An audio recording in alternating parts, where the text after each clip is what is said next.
Hello बच्चों, good morning. आज हमारा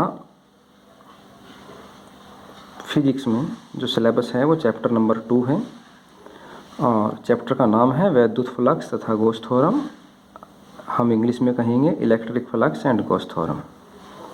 और किसी भी चैप्टर को पढ़ने से पहले हमें उस चैप्टर के जो फंडामेंटल्स होता है या जिसे हम लोग कंसेप्ट कहते हैं उनको समझना काफ़ी ज़रूरी होता है हमारे लिए। तो मैं इसी कड़ी में इस चैप्टर का सबसे पहला जो बेसिक कंसेप्ट टॉपिक है हमारा एरिया वेक्टर, वो आपको समझाने जा रहा हूँ। मैंने इसको समय बच जाए इसके लिए पहले से लिख दिया है। Topic number first area vector, Hindi में इसको क्षेत्रफल वेक्टर कहते हैं। क्योंकि हमारे यहाँ दोनों स्ट्रीम के बच्चे पढ़ते हैं तो दोनों को सेम फ़ायदा होना चाहिए इस क्लास का। तो बच्चों एक बात को आप ध्यान रखोगे, जैसे हमारा यहाँ पर मैं ये मान लेता हूँ कि हमारे पास ये एक सरफेस है, ये सरफेस है। तो अगर ये सरफेस है और मैं ये कह रहा हूँ कि इस सरफेस का जो एरिया है वो कैपिटल ए है हमारा, ये इसका एरिया है।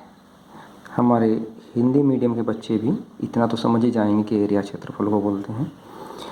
तो आज तक हम लोगों ने अपनी फिजिक्स की बुक में यही पढ़ा है कि हमारा जो एरिया होता है वो वेक्टर क्वांटिटी होता है।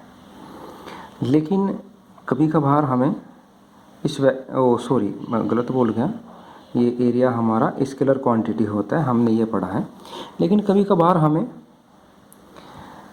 अपनी थ्योरी को एडजस्ट करने के लिए स्केलर को वेक्टर के रूप में पढ़ना पड़ता है। हम यहाँ पर ऐसा ही कर रहे हैं।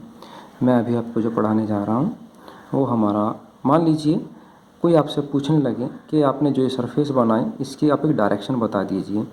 तो किसी भी सरफेस की डायरेक्शन उसके प्लेन के परपेंडिकुलर होते हैं, सरफेस के परपेंडिकुलर होते हैं। मान लीजिए मैंने इसको ये ऐसे इसकी डायरेक्शन को यहाँ पे दिखा दिया, ये इसकी डायरेक्शन है।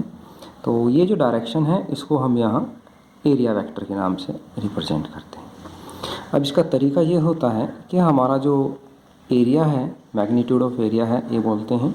जब हम इसको मल्टीप्लाई कर देते हैं, मल्टीप्लाई, और मल्टीप्लाई भी हम लोग यूनिट वेक्टर एन से कर देते हैं तो ये ए हमारा बन जाता है। यहाँ पे कई बार हम इसको ऐसे भी लिख देते हैं ए इंटू एन, तो यूनिट वेक्टर ए हमारा बन जाता है। अब मान लीजिए ये मेरे हाथ की हथेली है, मैं आपको पूछने लग जाऊं कि मेरे बच्चों आप ये बताइए इस हथेली का जो सरफेस है इसका जो एरिया वेक्टर है वो कहाँ होगा।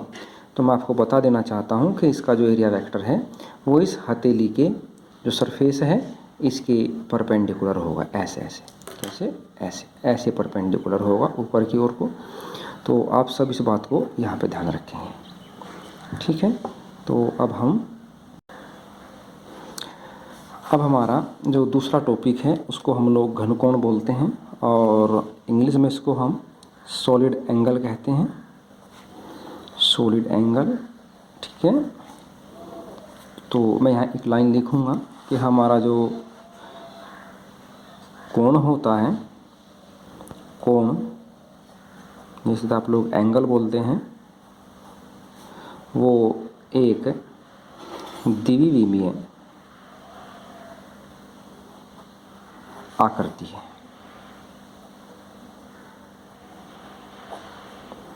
द्विविमीय मतलब इंग्लिश वाले बच्चे हमारा 2 डायमेंशनल।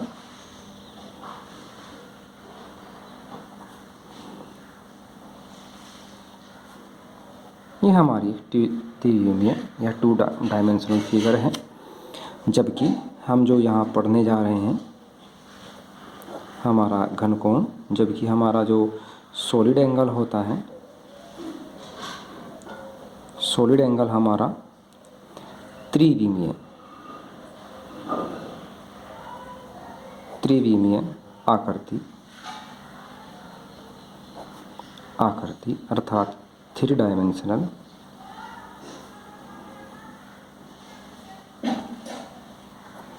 ये 3 डायमेंशनल आकृति फिगर है।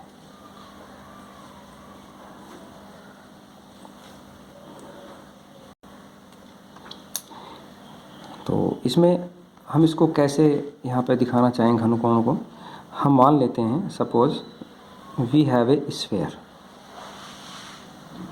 ये हमारे पास स्फेयर है।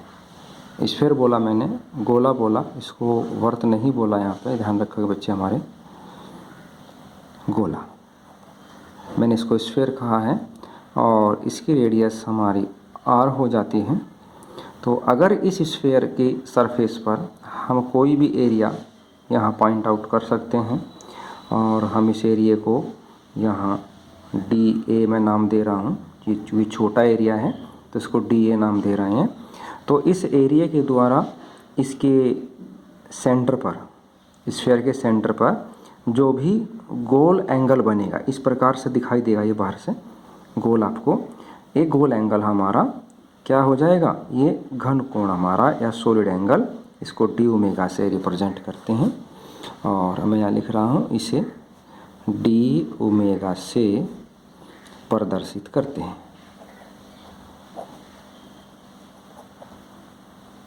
इंग्लिश में हम लोग लिख सकते हैं कि it is denoted by D omega. तो अब अगर मैं आपको पूछने लग जाऊं कि हमारा डी ओमेगा कैसे निकालेंगे हम लोग, तो यहाँ d omega will be equal to हमारा ये एरिया अपॉन जो हमारे स्फेयर है, इस स्फेयर की जो रेडियस है, इस रेडियस के स्क्वायर से हम लोग उसको भाग कर देंगे।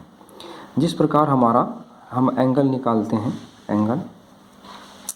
एंगल में यहाँ एक छोटा सा इसको दिखाने जा रहा हूँ। एंगल हम लोग जब निकालते हैं तो हम लिखते हैं कोण बराबर हमारा चाप बटे त्रिज्या, ठीक है। तो हम लोग यहाँ ARC का कोण रेडियस में इसको लिखते हैं। तो ऐसे ही हम लोग इसको यहाँ आर्क के स्थान पर हम लोग एरिया ले लेते हैं और नीचे हम लोग रेडियस का स्क्वायर ले लेते हैं। ये इसका लिखने का तरीका होता है। तो अब हम इसमें एक बात और बोलना चाहेंगे यहाँ पे कि अगर हम ये कहें कि संपूर्ण गोले द्वारा बना घनकोण कितना हो जाएगा ये, तो मैं इसको यहाँ लिख रहा हूँ कि सॉलिड एंगल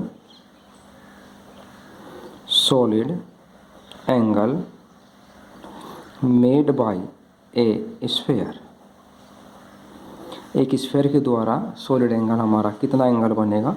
तो मैं यहाँ पे इसको डी ओमेगा के स्थान पर हमारा ओमेगा आ जाता है। ये रिवाज होता है हमारे फिजिक्स का कि जब हमें छोटे से बड़ा निकालना होता है तो हम क्या करते हैं, पहले उसको डी के रूप में लिखते हैं और उसके बाद हम उस डी को वहाँ से हटा देते हैं जब बड़ा निकालते हैं। तो आप लोग जानते ही हैं कि हमारा जो ये स्फेयर होता है, इसका जो सरफेस एरिया होता है वो हमारा 4πr² होता है और अपॉन हम r² से उसको रिप्रेजेंट करेंगे। तो हमारा तो ये डिवाइड बोलेंगे, इसको डिवाइड करेंगे हम लोग यहाँ पे, तो r² से r² कट जाएगा, ये हमारा यहाँ 4π बच जाएगा।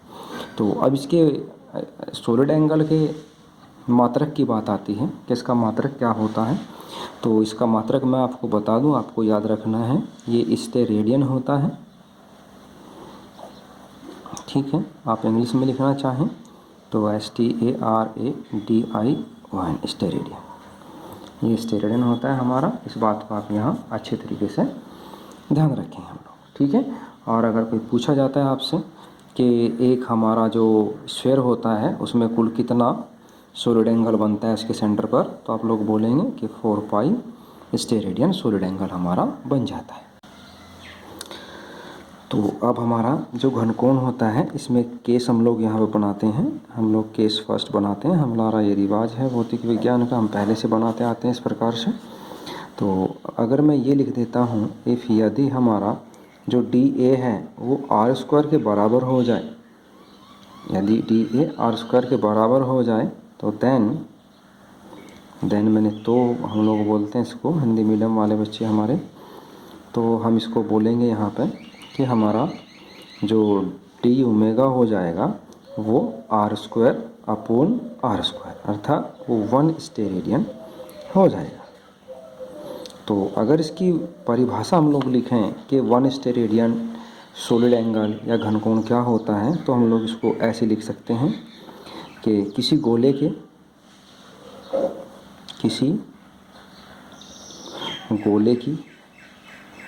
त्रिज्या के बराबर क्षेत्रफल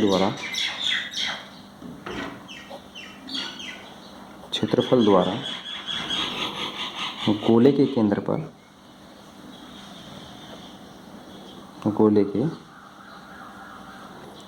पर किसी गोले की त्रिज्या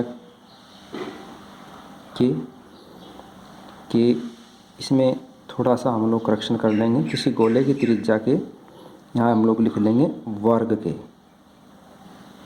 वर्ग के बराबर क्षेत्रफल द्वारा गोले के केंद्र पर बना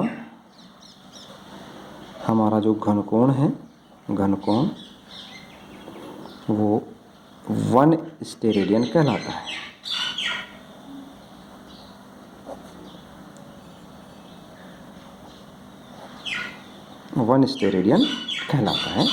तो ये 1 स्टेरेडियन की डेफिनेशन है, कभी कभार एग्ज़ाम में होम एग्ज़ाम में पूछी जाती है, तो इसको आप ध्यान रखेंगे यहाँ पे। हाँ जी, अब देखो बेटा, हमारे जो बच्चे हैं, जो इंग्लिश मीडियम के बच्चे हैं, उनको भी डेफिनेशन चाहिए।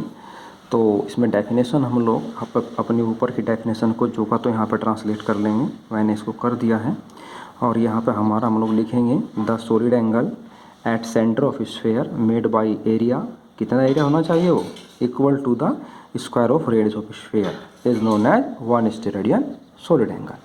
तो यहाँ पे हमारा ये जो टॉपिक है ये बिल्कुल यहाँ पे पूरा हो जाता है। ठीक है, तो हमारी इस क्लास में हम इतना ही पढ़ेंगे। अगली क्लास हम नेक्स्ट वीडियो में आपको पढ़ाई जाएगी। धन्यवाद।